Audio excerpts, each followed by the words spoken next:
Hi, this is Calvin Butler again with JCB Acquisitions, Senior Partner and Chief Operations Officer.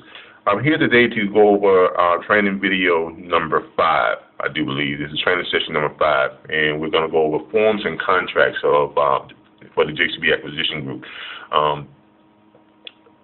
Part of your job as acquisition associates with JCB is going to be to make sure that all of the proper forms and contracts are filled out, signed, and forwarded, so we can go ahead and process your deal smoothly and accurately. And you're going to find and we provide all the forms, everything you're going to need to actually complete a deal is going to be provided for you right here within this website. Here again, you're going to go to your forms and contracts area of the website, and you notice here we have all your forms already listed here below for you to easy access. You can click on these and they will download it. You can print them up, or you can email them, just however you wish to forward your contracts. One of the forms you're going to need is an acquisition inspection form. You're going to click on that. You click on it, pulls it up. It's going to ask you if you want to save this form. You want to go ahead and save it to your computer, and then you can then open that form. And once you save it at the computer, they will open it in a Word file. And this is your inspection form. So a lot of stuff on here you notice that you have here on your inspection form. Let's see if we can increase the size of that some. Let's see here. Page layout.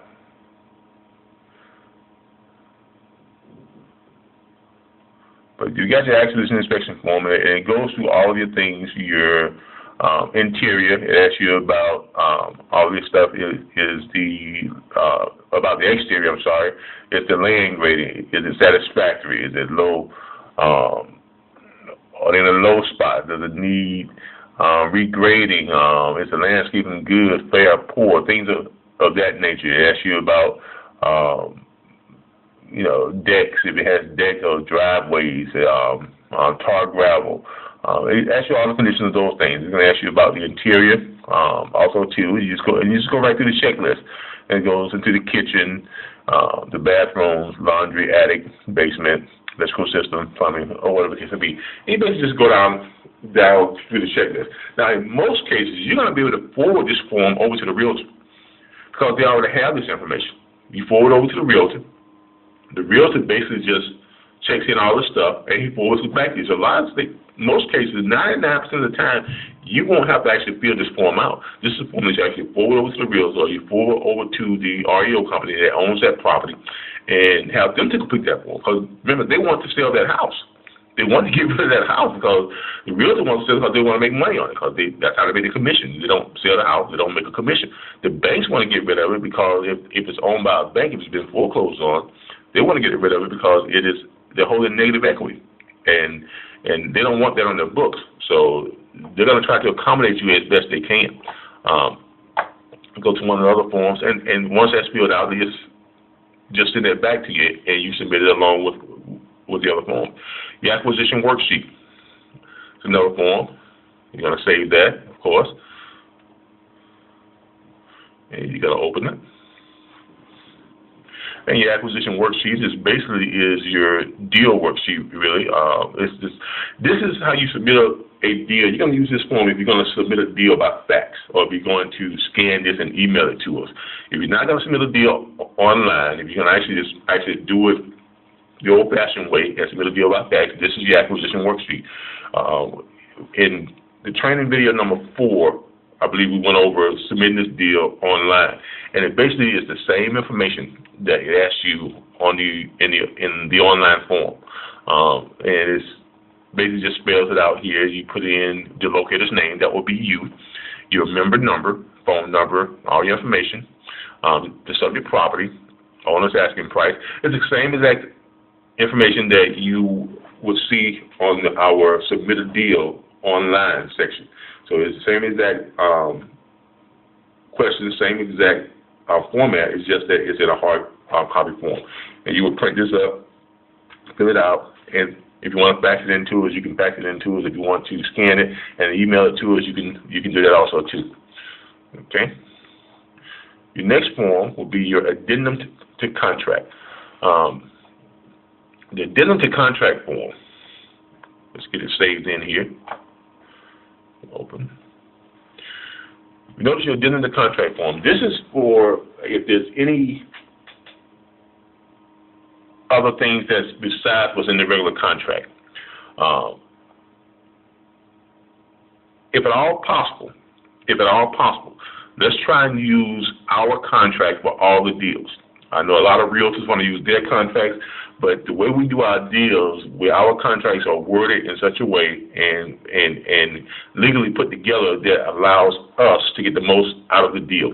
So if at all possible, let's try to make sure that as reps, as our acquisition associates, make sure we use our contracts to secure a deal, if at all possible. And I know there's going to be some cases where the realtor is going to insist that they use their contracts, but if you explain to them that we have an investment network and our investors have a certain criteria, and the criteria have to meet the guidelines of our contract, I'm sure they will be more than willing to try to accommodate you on this matter.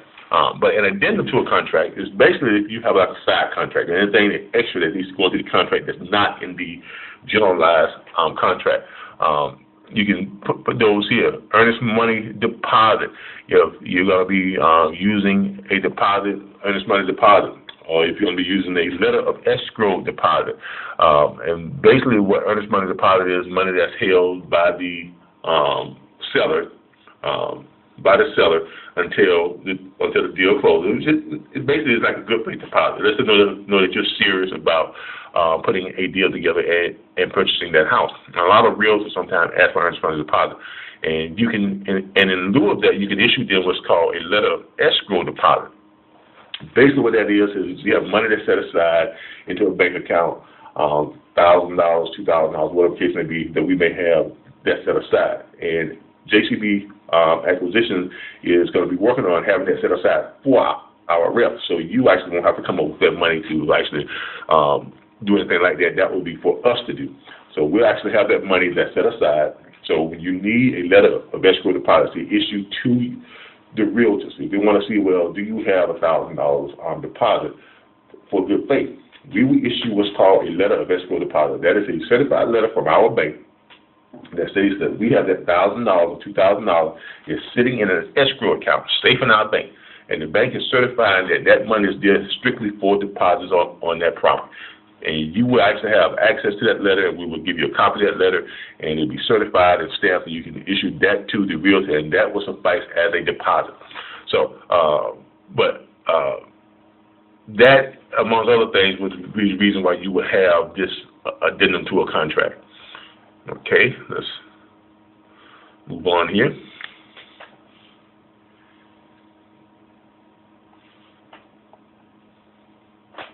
And next we have agreement for purchase of real estate. And this is probably the most important contract of all item we have here. Agreement for purchase of real estate. Remember when we said that we want to use our contract if at all necessary? This is that contract. This is that golden egg and the goose is laid. You really don't have a deal until you have a contract. Let me repeat that. You really don't have a deal unless you have a contract. Because a realtor can say to you, yes, I'll sell it to you for this amount of money. A person can say to you, I'll sell it to you for this amount of money. A bank can say to you, yes, we'll sell it for this amount of money. But unless you have it in stone writing, unless you have it in a contract, it's not a deal. So make sure on every deal you try to, before you submit them to the JCB network, that you have this filled out, this completed, and this signed contract agreement between you and the sellers. Whether it be a bank, private owner, a realtor, a relative who has property that's been left to them and they don't want it anymore, whatever the case may be, let's get a contract, okay? And this is the contract that we want to use. We want to use this contract, not their contract. We want to use this contract, the one that we have here, the JCB contract, because it is worded in such a way and in legal terms that benefits us and thus benefits you. It allows, so this contract allows us to assign this contract. It has an assignment clause in it, which allows us to be able to take this contract and assign it to our investors for a fee. This is so important. This is so important. This is how we get paid. This is how you make money. This contract has an assignment clause that allows us to assign this contract for a fee. And we're going to break right here and come back to you in the next segment.